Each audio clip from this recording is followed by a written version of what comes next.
Parlamento Nacional prepara uma resolução de halo auditoria do Tribunal Recurso ao Ministério Público. Quinta-feira, ia Parlamento Nacional. Secretária Mesa Parlamento Nacional Virginia Anabelo foi enhalar o encontro com o líder bancária Cira afirma. Parlamento Nacional prepara uma resolução ida a submete ao governo. Não é bele halo auditoria do Tribunal ao Ministério Público. Tamba durante existe to ohin lorong nunca ia auditoria basira. Resolução do Parlamento Nacional aku halo resolução da terbuka ao governo para halo auditoria da Tribunal ou Ministério Público. Tamba durante sem existência até agora nunca ia auditoria basira.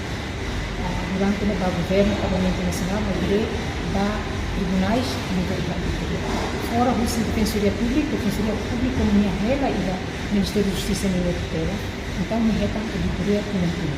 Mas da Tribunal do Ministério Público até a data nunca ia auditoria basira.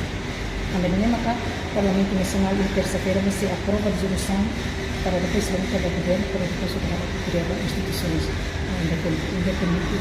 O Parlamento Nacional halo resolução, fala ao governo se contrata a auditoria internacional para depois halo a auditoria da instituição. Parlamento Nacional se aprova a resolução e a terça-feira semana hoje. No bele envia para o governo holalais de halo auditoria para instituição independente rua Tuirnia instituição Estado hotu tem que hetang auditoria.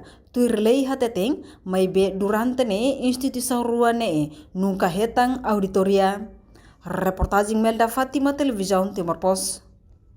Janela informação ba emogoto. Atau tem informação atual dia kliu, kita haluha. Hane yang botão subscribe, like, halo comentário no fahe tutang ba media sosial hotu.